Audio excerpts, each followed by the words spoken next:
Ტელეკომპანია ფორმულას კიდევ ერთი ჟურნალისტი ქეთა ციცქიშვილი არის დაკავებული. მან დღეს საკუთარ Facebook პლატფორმაზე გვერდზე დაწერა, რომ პოლიციელებმა მას მიაკითხეს საცხოვრებელ სახლთან. ეს არის უკვე მეორე ჟურნალისტი ტელეკომპანია ფორმულასი, რომელიც ადმინისტრაციული სამართალდარღვევისთვის გზის ხელოვნურად გადაკეტვის ბრალდებით არის დაკავებული. გუშინ პოლიციელებმა მელიქიშვილის გამზირის მიმდებარე ტერიტორიაზე დააკავეს არხის ტელეწამყვანი და ჟურნალისტი ვახოსანაია. რამდენიმე წუთში ინფორმაცია და სპეციალური განცხადება გააუცხრა თავად ტელეკომპანია ფორმულამ. ტელეკომპანიის განცხადებაში ვკითხულობთ, რომ 20 ოქტომბერს კიდევ ერთი წამყვანი ჟურნალისტი ქეთა ციცქიშვილი მიზეზი სავარაუდოდ აქციაში მონაწილეობა იყო. ფორმულა ჟურნალისტების გახშირებულ დევნას განიხილავს შეტევად დამოუკიდებელი მედიის წინააღმდეგ, რომლის მიზანი კრიტიკული აზრის ჩახშობა. ტელეკომპანია ფორმულა მოითხოვს ქეთა ციცქიშვილის გათავისუფლებას, ასევე მოუწოდებს საერთაშორისო მეგობრებს ქმედითი მხარდაჭერისკენ, რათა როგორც ამბობენ, რეჟიმმა კრიტიკული მედიის დევნისთვის შესაბამისი პოლიტიკური ფასი გადაიხადოს. ამასთან მიუხედავად მძიმე სამუშაო პირობებისა და როგორც გვეკითხავით, ორი დაკავებული ჟურნალისტისა, ფორმულა განაგრძობს თავისუფალი სიტყვის დაცვას. მოგვიანებით განცხადება ასევე გააუცელა მედიის ადვოკატების კოალიციამაც ჟურნალისტ ქეთა ციცქიშვილის დაკავებასთან დაკავშირებით და აქ ეს შემთხვევა არის შეფასებული როგორც დამოუკიდებელ მედიაზე თავდასხმა და ზეწოლა. მედიაში გავრცელებული ინფორმაციის თანახმად ჟურნალისტი არის დაკავებული სწორედ საპროტესტო აქციაში მონაწილეობის გამო და როგორც მედიის ადვოკატების კოალიცია წერს, ქართული ოცნების მიერ ჟურნალისტების დაკავება მედიისა და გამოხატვის თავისუფლებაზე პირდაპირ შეტევაა. ასეთ პირობებში დამოუკიდებელი მედიის საქმიანობა სერიოზული საფრთხის წინაშე დგას, რაც დემოკრატიული საზოგადოების ინფორმირების უფლებას მნიშვნელოვნად ზღუდავს. მედიის ადვოკატების კოალიცია ასევე აცხადებს, რომ სრულ სოლიდარობას უცხადებს ქეთა ციცქიშვილს, ვახოსანაიას და ყველა იმ პირს, რომელიც უკანონოდ დააკავეს მათივე განცხადებით, რომლებიც როგორც ადვოკატების კოალიცია წერს, რეპრესიული კანონმდებლობის მსხვერპლი გახდნენ. კოალიცია მოითხოვს მათ დაუყოვნებლივ გათავისუფლებას და ჟურნალისტების მიმართ მიზანმიმართული დევნის შეწყვეტას. კიდევ ერთი განცხადება, რომელიც შეეხება ჟურნალისტების დაკავებას საპროტესტო აქციებში მონაწილეობის გამო, გააუცელა საქართველოს ჟურნალისტური ეთიკის ქარტიამ, რომელიც ასევე დაუყოვნებლივ მოუწოდებს ხელისუფლებას გაათავისუფლოს ჟურნალისტი ქეთა ციცქიშვილი. და აქ ნახსენები არის ასევე ვახოსანაიას საქმეც, რომელსაც სასამართლომ გუშინ 6 დღიანი ადმინისტრაციული პატიმრობა მიუსაჯა.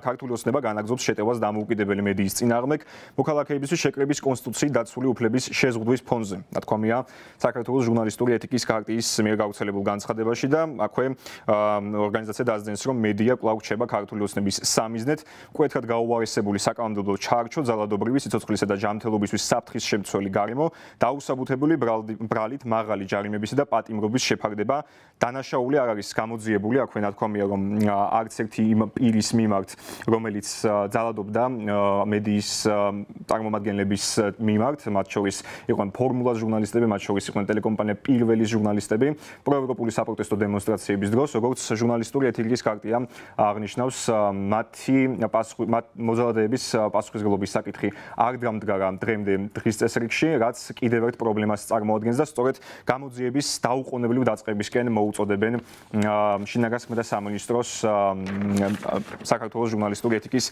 ქარტიაში. რაც შეეხება სხვა დაკავებულების საქმეს, 18 ოქტომბრის საპროტესტო აქციის საქმესთან დაკავშირებით დღეს 20 ოქტომბერს დააკავეს სამოქალაქო აქტივისტი ნინო ბერუაშვილი. მას სასამართლომ ცოტა ხნის წინ 4 დღიანი ადმინისტრაციული პატიმრობა მიუსაჯა და გადაწყვეტილება მოსამართლე მანუჩარ ცაცუამ გამოაცხადა. ასევე 6 დღიანი ადმინისტრაციული პატიმრობა შეეფარდა კიდევ ერთ მოქალაქეს, კიდევ ერთ სამოქალაქო აქტივისტ თემურ სარალიძეს, ოღონდ ამ შემთხვევაში არა გზის ხელოვნურად გადაკეტვის ბრალდებით, არამედ სახის დაფარვის გამო.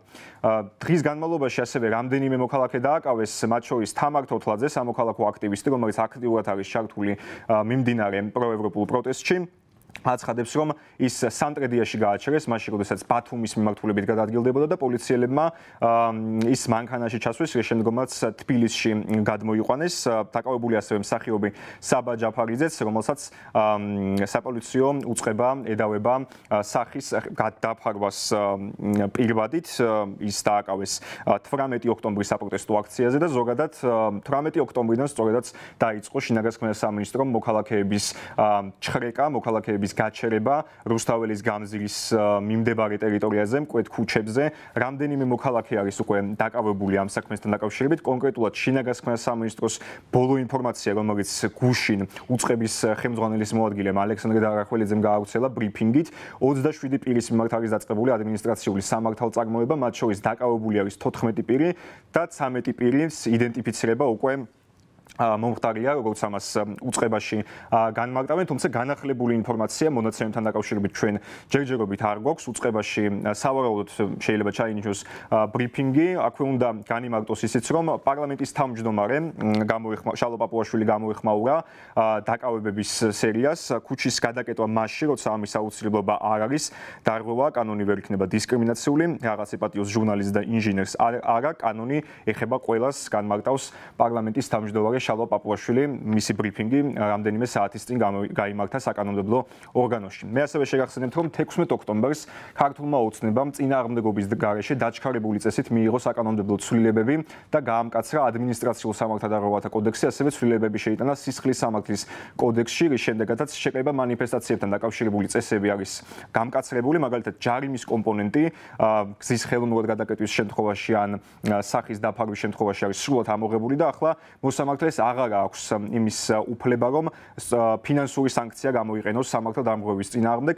პირდაპირ ადმინისტრაციული პატიმრობა არის განსაზღვრული 15 დღემდე ვადით. განმეორების შემთხვევაში უკვე სისხლის სამართლის წესით დაიწყება სამართალწარმოება და სასჯელი ამ შემთხვევაში ითვალისწინებს 1 წლამდე ვადით თავისუფლების აღკვეთას. ამ საკანონმდებლო ცვლილებებს არასამთავრობო ორგანიზაციები და ოპოზიციური პარტიები მიიჩნევენ როგორც კონსტიტუციური უფლების შეზღუდვას, თუმცა აქვე უნდა ითქვას, რომ მიუხედავად იმისა, რომ ასეთ გამკაცრებული საკანონმდებლო რეგულაციები, რამდენიმე მოქალაქე გუშინ საქალაქო სასამართლოს დარბაზიდან მოსამართლემ სიტყვიერი გაფრთხილების საფუძველზე გაათავისუფლა.